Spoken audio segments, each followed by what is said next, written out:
Feeling alive in 2000. Good morning, Michael Burgio. Hey, episode 206 of Morning Minutes. Let's get in. Welcome, everyone. Morning Minutes, episode 206 with myself, Michael Burgio, Mark, Novak, talking about buying a shitter. Yeah, shitter. You know what? People ask, what do I buy? Should I buy? Buying a really bad property, is it a bad idea? Assuming your suburbs right, what do you reckon?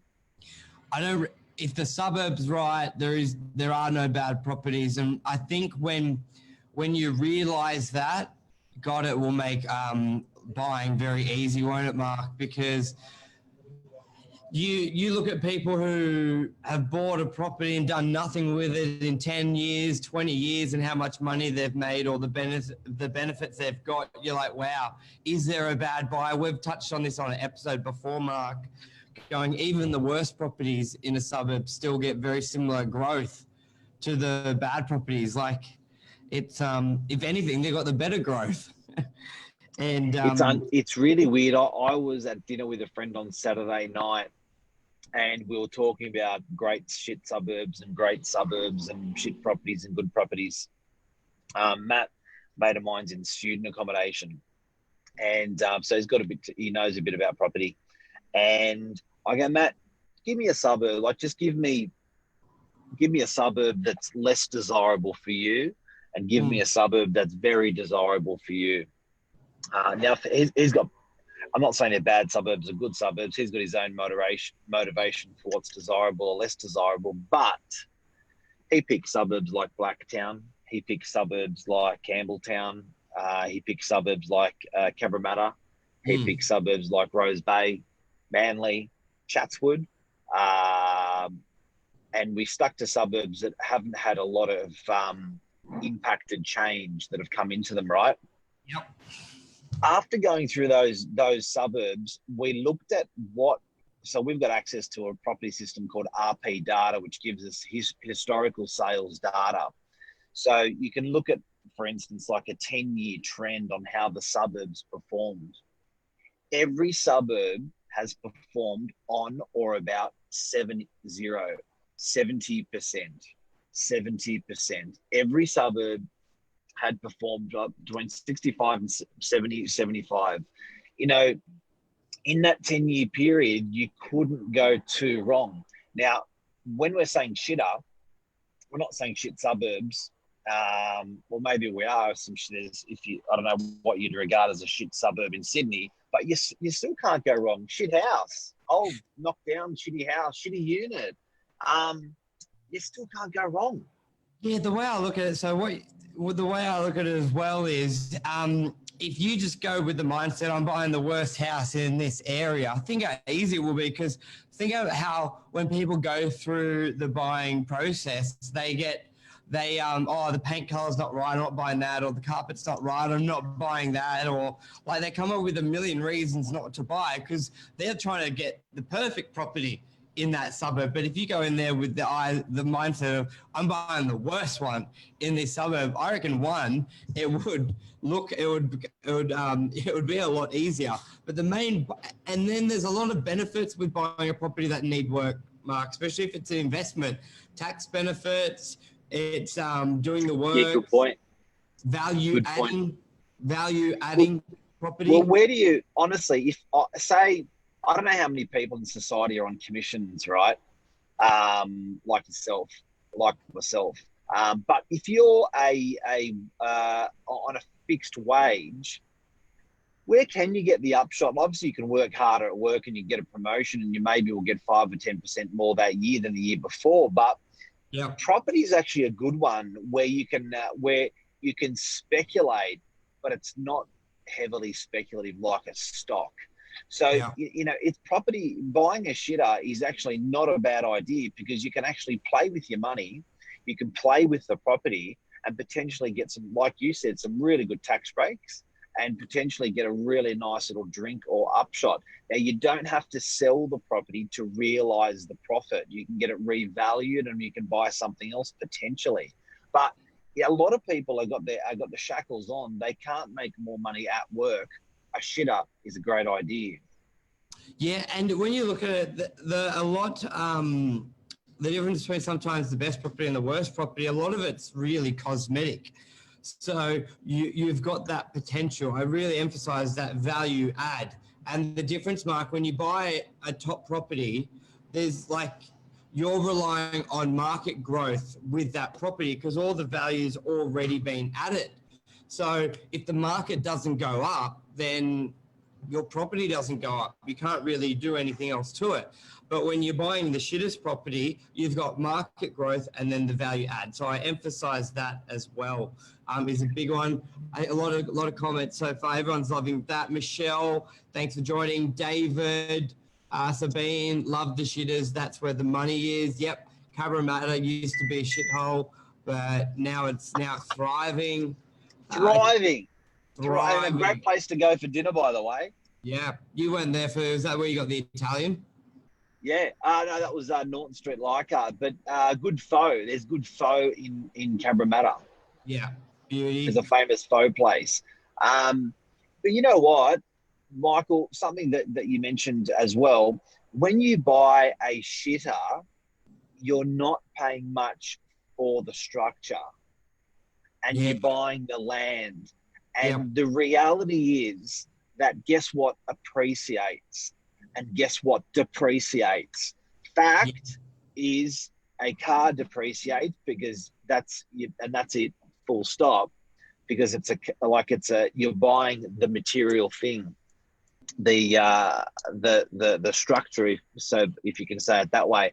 But when you're buying a property that is nicely renovated as an investment property, that's going to depreciate the property itself, but the land is going to appreciate.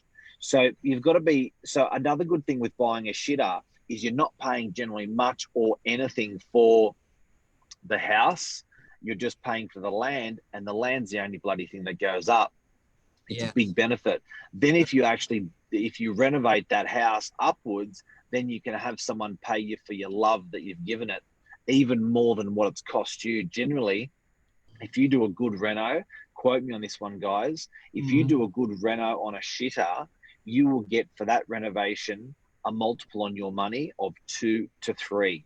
So if you spend 100,000 on a renovation, you will probably make 200,000 or 300,000 when you resell it gross. Yeah, it's true. And I think it also just lowers a lot of the stress of buying and the expectation of it's got to be perfect, it's got to be this. And you're just getting rid of that. So Mark, you know what? It's better to buy the worst property than not buy at all. You know, like and just think about it, think about it for years and years and years and years and years. Buy it, leave it. The magic is you're going to make money in 2 ways. The magic is going to be that renovation, and the second way is going to be the appreciation of the land. Now, you're still getting appreciation in land, even if you're buying an apartment, believe it or not, because a big value of that apartment is actually the land that it sits on. So you're still going to be enjoying that. So when we're saying buying a shitter, that can mean an apartment, that can mean a house. Yeah. David, yep. I've always looked at the value of property, like Warren Buffett. Look for stocks in the share market. Can't matter. Perfect. I think a lot of people watching have that same ethos as well. But you made a good point with the land being the value. The land's the one going up, and the structure of it is what's going down. So you don't want it to be too heavily weighted to the value of the structure, which may look nice and it may mean you get a better tenant straight away, but overall that's where the depreciation is. And depending how old that structure is can really vary on how much depreciation you can actually get on it. So you may be paying the benefit of that structure, but you're not getting the actual benefits of that structure through depreciation and things like that, because the older it is, the less depreciation benefits you get, but you can still be paying a fair chunk for the structure when buying, because there is that market that people really love to people do like to buy a finished product. I think that touches on what you're saying before, Mark, where you can have that strong return on doing the work. So there's some big difference there. I think that's great.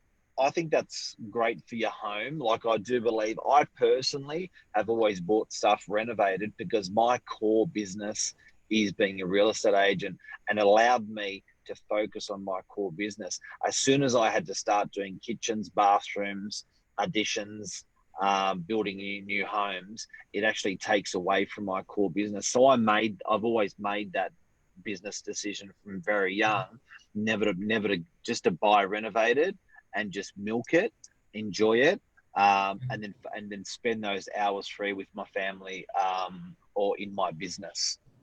So I think it's certainly one to consider for people. You know, where's your money best spent? But that's, again, bear in mind what I said before. I'm on a commission, so I can invest an extra 10 hours a week and I will get paid for it. Some people are not on commissions. They can invest 10 hours a week into their work and they will get jack. And that's why sometimes it's worth doing those, you know, adding value to your home and spending that time and money on your home to make that upshot. And don't forget, it's tax free. Yeah. So your home that you live in is one of the only investments in this country that you can enjoy zero capital gains tax, providing you live in the property. One property you're allowed to do. Now, I'll just repeat that. People's homes that they live in, if they buy it for 500,000 and they sell it more than a year later, 10 years later, whenever that is, they sell it, and for $1 million, that $500,000 gain is non-taxable. The government does not want to have a lick of it. Now, if you have it as a rental, an investment property, yes, the government wants a lick. But if you live in it for 6 to 12 months, the next 6 years will be capital gains free. Or if you live in it all the time, it's capital gains free. Another good reason to buy a shitter, make a little bit of money, and that bit of money that you're going to make, you're not going to pay tax on. Also, Warren Buffett. Someone just mentioned before Warren Buffett. You mentioned before, Michael, one of our viewers. Something I want everyone to keep an eye out, and this extends off buying a shitter as well. Yeah. Warren Buffett's sole principle. Now, if anyone who doesn't know, Warren Buffett is one of the wealthiest men in the world. He's a self-made billionaire, and the way he's made a documentary called Being Warren Buffett. If you've missed it, watch it. It's a very, very good film. And he basically is openly happy to share how he's actually made his wealth. And the principle of compounding is basically the fundamental principle of how he's made his money. So capital growth does pay a lot in buying a shitter. So the long hold, the medium hold, or particularly the long hold, and letting your money work for itself and compound more and more and more. The earlier you take it out, the less chance you've had your money to compound. Yep. That's where you're going to make your money buying a shitter as well. I think the best point that you made there was focusing on your core business. A lot of people try and become a real estate agent or a property developer, and they hang on a sec. Yeah, all good. Cool. They try and be like a property developer and analyze, and they could be doing something where they may be commission based. So every minute away from what they do is really being detrimental. But very dangerous. I'm sure there's a personality trait which explains it, but I think the best people is what you've said is, you know what your core business is and you know what's allowing you to buy that property. Don't try and become a professional in something else just to potentially save a few dollars. But so I think that's where a lot of people, and you know what, tradies do it a lot as well. They think, well, I can do it, but by you working on your property, you're not allowing you to work on someone else's property, and you could be doing that at scale with staff, and the 10% you may save, you're actually costing yourself 20, 30% because you could have had larger jobs going on as well, doing something a bit more complex than you doing something basic at your property. So I get there's sometimes where it has merits for you to do the work, but there's actually a lot of times where it would be better for you to pay someone and you do what you're great at, especially if you're doing stuff at high levels of your industry, because you just can't replace that. So I think some people have to be mindful and honest with themselves. And look, absolutely. But with buying a shitter, guys, well, you've got to. I can tell you what you got to get over. With buying a shitter, the biggest question I get from people is that sense of awkwardness that they are buying the worst property. So they have this like ill feeling, all this sort of reflection of them. Yeah. And like, really, what you want to buy is the porn star penthouse, right? That's what you want to buy. You want to make money because it feels there's an motive there where you feel good buying it. Now, the penthouse is opposite to the shitter because you're paying a lot for the fixtures and finishes. Like I said, you're not paying much. You're paying less for the land and more for the fit out. The fit out's going to depreciate. Now, buying the shitter doesn't feel, classy or nice, or you don't feel good about it. But buying the shitter, it's not lifestyle, right? But buying the shitter is actually, you're paying nothing, virtually nothing for the house or the structure, even if it's a shitter one-bedroom unit, something that you walk into and stinks, and you're paying pretty much a lot for the land. Now, that's going to have a tremendous upshot. So a lot of people say to me, Mark, are you serious? Like, I go, what do you mean? I go, mate, go to realestate.com, go to DY, search from lowest price to highest price, and assess the 5 lowest price properties and buy the shitter. And it just doesn't sit with them for that reason. They've got to get over that. They've got to get over that. So that's exactly right. And it doesn't have to be pretty or sexy, but it's just got to compound and be there long enough. And that's the key. Big time, guys. So any questions out there, Michael? No, all good. Did you fall asleep just then? No, just checking my phone. Anyway. Oh, okay. I had a few messages come through, but all good. All right. Thanks, David, James, for watching. Tony Chimero, it's good to have you guys on. And any questions, just yell out to us. David, buy a house and land at the value of the rent is a no-brainer, 100%. And you know what, guys, with buying shitters, have a look at what the people that have done well around you, in your community, in your tribe, in your family. Have a look at what those guys around you have done. And I bet you there's the guys that you can say, oh, they're really clever, they've done really well. I find particularly, like, for instance, in Brookvale, which is a suburb next to DY, it's migrant Italians bought a lot of property in there. And, Michael, think of the ones that have done particularly well with investing in property, and think of the property class and the style of properties they bought. Yeah. They bought the shitters. Yeah. They bought the shitters. Do you know what I mean? So have a look around, guys. Huh? Bought and held. Actually, that's even more powerful. What you just, that was very, yeah. Exactly. Going back to the Warren Buffett principle, the law of compounding. Guys, watch being Warren Buffett, but you're spot on there.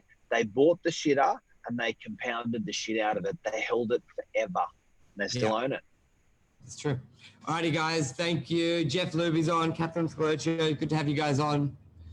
Hey, guys. Take care. Hope you enjoyed the show. Thank you. Cheers. Bye. See ya. Cheers. Bye.